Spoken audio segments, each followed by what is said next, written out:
কৃতজ্ঞতার সাথে স্মরণ করছি 1971 সালের সেই দামাল সন্তানদের, যারা বাংলার হাটে ঘাটে মাঠে প্রতিরোধ গড়ে তুলেছিলেন এবং যারা এই বাংলাদেশকে সত্যিকার অর্থেই অন্যায় অনাচার থেকে মুক্ত একটি বাংলাদেশ অধিকার সহ বেঁচে থাকার অধিকারের জন্য যারা লড়াই করেছিলেন। কৃতজ্ঞতার সাথে স্মরণ করছি বিগত 24 জুলাই অভ্যুত্থানে যারা জীবন দিয়ে আমাদের সেই 71-এর হারানো সেই স্বাধীনতাকে পুনরুদ্ধারের জন্য আরেকবার রক্ত দিয়ে প্রমাণ করেছে বাংলার জাতিকে, বাঙালি জাতিকে দাবিয়ে রাখা যায় না। আর তাই তারা নতুন ফ্যাসিস্টকে বিদায় করে দ্বিতীয় স্বাধীনতা অর্জনে আমাদেরকে সাহায্য করেছিল বুকের রক্ত ঢেলে দিয়ে। কৃতজ্ঞতার সাথে স্মরণ করছি জুলাই গণ অভ্যুত্থানের সেই দেশপ্রেমিক সূর্য সন্তানকে, যে ভারতীয় আধিপত্যবাদের বিরুদ্ধে বাংলাদেশের স্বাধীনতা অর্জনের জন্য এই তফসিল ঘোষণার পরের দিন শরীফ ওসমান হাদি আততায়ীর গুলিতে নিহত হয়েছেন, শাহাদাত বরণ করেছেন। আমরা অনুষ্ঠানের শুরুতেই প্রদর্শন করেছিলাম সেই লেখাটি, যে we are Hadi, we want justice. সুতরাং বাংলাদেশের বিগত 17 বছরের দুঃশাসন, নির্বাচনহীন শাসনের যে শোষকের ভূমিকা বাংলাদেশের মানুষ আজ দেখেছে, সেই জন্য সুষ্ঠু নির্বাচন কাকে বলে সেটি মনে হয় আর তাদেরকে বুঝিয়ে বলতে হবে না। আমরা ভুলে গেছি এমন একটি নির্বাচন যেখানে ভয়ভীতি থাকবে না, যেখানে একজন মানুষ তার নিজের মতকে প্রকাশ করার সুযোগ লাভ করবে, যেখানে একজন মানুষ নিজের ভোট নিজে দিতে পারবে, যেখানে একজন মানুষ তার দেওয়া সেই ফলাফল সত্যিকার অর্থে স্বচ্ছ, স্বাভাবিক, নিরপেক্ষভাবে লাভ করতে পারবে। সম্মানিত অতিথিবৃন্দ, সাংবাদিক ভাইয়েরা, বিজয়ের এই মাসে তাই খুব বেশি মনে করছে মেজর জলিলকে, যিনি একটি স্বাধীন বাংলাদেশের মুক্তিযোদ্ধা হয়েও তিনি মুক্তির সেই স্বাদকে গ্রহণ করতে পারেন নাই। তাই বলতে চাই, স্বাধীন নির্বাচনের জন্য একটি শক্তিশালী স্বাধীন নির্বাচন কমিশন দরকার, যেখানে আইন সকলের জন্য সমান হবে, যেখানে বিশেষ ব্যবস্থাপনায় বিশেষ কোনো ব্যক্তিকে ভোটার করা হবে না, যেখানে নির্বাচনে তফসিল ঘোষণার পরে যেখানে সকল দলের নির্বাচনী প্রচারণা বন্ধ থাকা সত্ত্বেও কোন একটি অদৃশ্য শক্তির ক্ষমতা বলে আমরা দেখেছি কোনো এলাকায় কারো ডিজিটাল বিলবোর্ডে অব্যাহতভাবে প্রচারণা চালিয়ে যাওয়া হচ্ছে, কিন্তু নির্বাচন কমিশন আইনের কোনো প্রয়োগ সেখানে করছেন না। সুতরাং আমরা চাই সেই রকম একটি নির্বাচন কমিশন, যেখানে প্রশাসন, আইন শৃঙ্খলা বাহিনী এবং ভোট কেন্দ্রের উপর তাদের পূর্ণ নিয়ন্ত্রণ থাকবে। শাসকের কথায় নির্বাচন কমিশন যদি পরিচালিত হয়, সেটি নিশ্চয়ই স্বাধীন নিরপেক্ষ নির্বাচন কমিশন হতে পারে না। এবং সেই সাথে আমরা চাই যে একটি স্বাধীন নির্বাচন পরিচালনার জন্য দেশি বিদেশি পর্যবেক্ষকদের পর্যবেক্ষণের সুযোগ দেওয়া হোক, যাতে করে যে কোনো অনিয়ম, যে কোনো আইন বহির্ভূত কাজ আইনের আওতায় আসে, ক্যামেরার আওতায় আসে, জনগণের জনসমক্ষে আসে।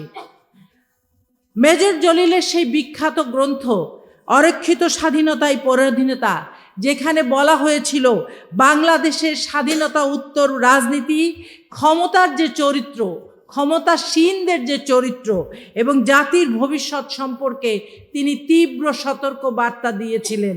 তিনি বলেছিলেন, স্বাধীনতা যদি নৈতিকতা দ্বারা, ন্যায় বিচার দ্বারা, আত্মনির্ভরশীলতার মাধ্যমে রক্ষা করা না হয়, তাহলে তো সেই স্বাধীনতা আসলে নতুন পরাধীনতায় রূপ দেয়। যেটি আমরা দেখেছিলাম যে আমরা স্বাধীনতা অর্জন করেছিলাম, কিন্তু আমরা নিজেদেরকে আত্মনির্ভরশীল না করে বিকিয়ে দিয়েছি বিদেশির কাছে, ভারতীয় আধিপত্যের কাছে স্বাধীনতাকে বিক্রি করে দিয়েছি। এবং তারই মাধ্যমে আমরা দেখেছি স্বাধীনতা শুধু একটি ভৌগোলিক সীমারেখায় পরিণত হয়েছে, এটি রাজনৈতিক মুক্তি এনে দিতে পারেনি, এটি আমাদের অর্থনৈতিক স্বাবলম্বিতা এনে দিতে পারেনি। আর তারই কারণে আমরা দেখেছি বাংলাদেশ ব্যাংকের রিজার্ভ চুরি হয়েছে, অসংখ্য ব্যাংকগুলির রিজার্ভ খালি হয়েছে, এবং বাংলাদেশের আপামর জনসাধারণ যাদের খেটে খাওয়া রক্তের সেই অর্থ ব্যাংকে সঞ্চিত রেখেছিল, সেই টাকা এখন তারা ফেরত পেতে বাধাগ্রস্ত হচ্ছে। সুতরাং রাজনৈতিক মুক্তির সাথে অর্থনৈতিক মুক্তি যেমন দরকার, তেমনি দরকার স্বাধীনতার সাথে সাংস্কৃতিক বিজয় আমাদের দরকার, সাংস্কৃতিক স্বাধীনতা দরকার, যার জন্য শরীফ ওসমান হাদি যুদ্ধ করেছেন। শরীফ ওসমান হাদি শেষ দিন পর্যন্ত লড়াই করে বুকের রক্ত ঢেলে দিয়েছেন। তাই এই সকল স্বাধীনতার একত্র সমষ্টি হচ্ছে আসলে মৌলিক স্বাধীনতা লাভ। শুধু শাসক বদলালেই আসলে স্বাধীনতা পূর্ণতা পায় না। সেই জন্য আমরা চাই এই আগামী ত্রয়োদশ নির্বাচনে শুধু শাসকের বদল নয়, বরং গুণগত পরিবর্তন হোক এই দেশের শাসনের, গুণগত পরিবর্তন হোক এই দেশের আপামার জনসাধারণের জীবন মানের, নিরাপত্তা রক্ষিত হোক এই দেশের মানুষের, এবং অরক্ষিত স্বাধীনতার এই পরিণতি যদি আমাদেরকে আর যেন ভোগ করতে না হয়। স্বাধীনতা যদি হয় শুধু দুর্নীতি, স্বাধীনতা যদি হয় শাসক গোষ্ঠীর কোটি কোটি টাকার ব্যাংক ব্যালেন্স তৈরি, স্বাধীনতা যদি হয় এই দেশের মানুষদের সুইস ব্যাংকে টাকা জমানো, বেগম পাড়ায় বাড়ি তৈরি করা, আর দেশ বিদেশে বড় বড় অট্টালিকা কিনে নিজেদের বিলাসবহুল জীবনযাপনের ভবিষ্যৎ পথকে পরিষ্কার করা, তাহলে সেই স্বাধীনতা আজ মেজর জলিলের ভাষায় অরক্ষিত অবস্থায় পড়ে আছে। স্বৈরাচার যেমন করে মুক্ত হতে আমরা স্বাধীনতার লড়াই করেছিলাম, আগামী নির্বাচনে সেই স্বৈরাচার যেন পুনর্বাসিত হতে না পারে, সেই জন্য সকল বৈষম্য, সকল অন্যায় দ্বারা যাতে এই দেশকে আবার পুনরায় গ্রাস করে ফেলা না হয়, আমাদেরকে সেই জন্য পাহারাদারির ভূমিকা পালন করতে হবে। প্রত্যেকটি বাংলার জুলাই যোদ্ধাদের, প্রত্যেকটি এলাকায় বাংলার দেশপ্রেমিক জনশক্তিকে, প্রত্যেকটি এলাকার বাংলার জনগণকে এই আগামী ত্রয়োদশ নির্বাচনের ফলাফলকে সুষ্ঠুভাবে নির্বাচনের ফলাফলকে পাওয়ার জন্য এলাকায় পাড়ায় মহল্লায় আমাদেরকে পাহারাদারির ভূমিকা পালন করতে হবে। শুধু আমরা ভোট দিব না, বরং ভোটের ফলাফল প্রত্যাশিত সে ফলাফলকে যেন আমরা লাভ করতে পারি, সেই জন্য আমরা সৈনিকের ভূমিকা পালন করব।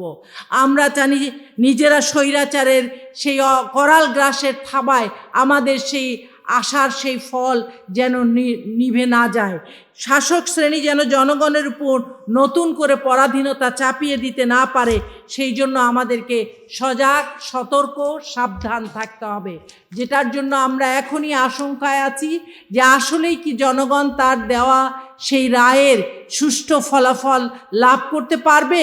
আমরা সেই আশঙ্কা থেকেই সতর্ক হতে চাই, সাবধান হতে চাই এবং উদ্যোগী হতে চাই। আমরা যে ব্যক্তিকেন্দ্রিক ক্ষমতা চাই না, আমরা মত প্রকাশের স্বাধীনতা চাই।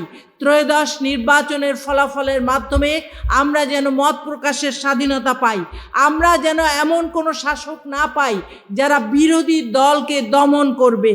আমরা এমন কোনো শাসক চাই না যারা রাষ্ট্রের সকল টুলসকে শুধুমাত্র শোষণের জন্য ব্যবহার করবে এবং তাদের শোষণের হাতিয়ারে রূপান্তরিত হবে রাষ্ট্রের সকল শক্তি। এবং রাজনৈতিক সিদ্ধান্ত গৃহীত যেন না হয় শুধু রাজনীতির যে শাসক, রাজনৈতিক যে শাসক তাদের স্বার্থের কারণে যেন রাজনৈতিক সিদ্ধান্ত গৃহীত না হয়। তাই শোষণের বিরুদ্ধে আমাদেরকে সচেতনতার সাথে আগামী নির্বাচনে ভোট প্রয়োগ, ফল লাভ এবং শাসক পরিবর্তনের কাজে সচেতন হতে হবে।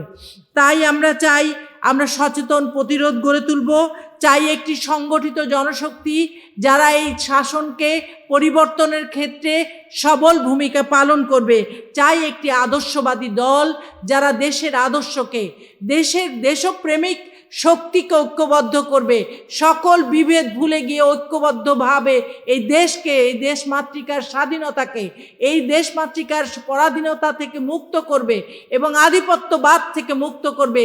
জুলাই যোদ্ধা সহ দেশপ্রেমিক সকল শক্তির নিরাপত্তাকে নিশ্চিত করবে। যারা ন্যায় বিচার প্রতিষ্ঠিত করবে, যারা গণতন্ত্র প্রতিষ্ঠিত করবে, অর্থনৈতিক মুক্তি আনয়ন করবে এবং নতুন নেতৃত্ব কায়েম করবে। আর তা না হলে এই ইতিহাস আবারও পরাধীনতার ইতিহাসে পর্যবসিত হবে। আমরা তাই বলতে চাই, আমরা চাই জুলাই সনদের সাংবিধানিক অধিকার চাই। আমরা গণভোটে হায়ের পক্ষে রায় চাই। আমরা জুলাই সনদের সাংবিধানিক স্বীকৃতি চাই। শরীফ ওসমান হাদির মতো দেশপ্রেমিক জুলাই যোদ্ধাদের, সকল জুলাই যোদ্ধা সহ দেশপ্রেমিক জনশক্তির নিরাপত্তা চাই, বেঁচে থাকার অধিকার চাই, নিরাপদে দেশের পক্ষে কথা বলার সুযোগ চাই। আমরা চাই শরীফ ওসমান হাদির হত্যাকারীর দ্রুত বিচার কার্যকরী করা হোক। সেই দাবি এই আজকের এই গোল টেবিল থেকে আমি করছি। সবশেষে বলতে চাই, আমরা গড়তে চাই এমন একটি বাংলাদেশ যার স্বপ্ন দেখেছিলেন হাজী শরীয়তুল্লাহ। আমরা গড়তে চাই এমন একটি বাংলাদেশ যার স্বপ্ন দেখেছিলেন তিতুমির, এবং সেই বাংলাদেশকে আমরা আবার এই দেশের আপামর জনসাধারণ সহ জেনজিদের হাতে তুলে দিয়ে একটি নতুন আগামীর সম্ভাবনাময় বাংলাদেশে পরিণত করতে চাই। বাংলাদেশপন্থীদের বিজয় দেখতে চাই। তারই মাধ্যমে নতুন একটি বাংলাদেশ গড়ে এই দেশকে আবার বিশ্বের বুকে মাথা উঁচু করে লাল সবুজের পতাকা হাতে নিয়ে এই জুলাইয়ের মাসে আবার শপথ গ্রহণ করছি, নতুন একটি বাংলাদেশ গড়ে তুলতে চাই। সকলকে অশেষ ধন্যবাদ। বাংলাদেশ জিন্দাবাদ। আসসালামু আলাইকুম। অসংখ্য ধন্যবাদ ডক্টর ফেরদৌস আরা খানমকে। আমরা চাই বাংলাদেশ নিজের আলোয় দাঁড়াক। সম্মিলিত নারী প্রয়াসে আজকের এই গোল টেবিল বৈঠকের বিষয় হচ্ছে নতুন বাংলাদেশে চাই সুষ্ঠু নির্বাচন, চাই যোগ্য নেতৃত্ব। এই পর্যায়ে আলোচনা করবেন ডক্টর ফেরদৌস আরা খানম, সেক্রেটারি, সম্মিলিত নারী প্রয়াস, প্রাক্তন বিভাগীয় প্রধান, ইসলামিক স্টাডিজ ডিপার্টমেন্ট, লালবাটিয়া মহিলা কলেজ। বিসমিল্লাহির রহমানির রহিম। সম্মানিত আজকের অনুষ্ঠানের সভাপতি, উপস্থিত অতিথিবৃন্দ ও আমার সাংবাদিক ভাই ও বোনেরা, আসসালামু আলাইকুম ওয়া রাহমাতুল্লাহ।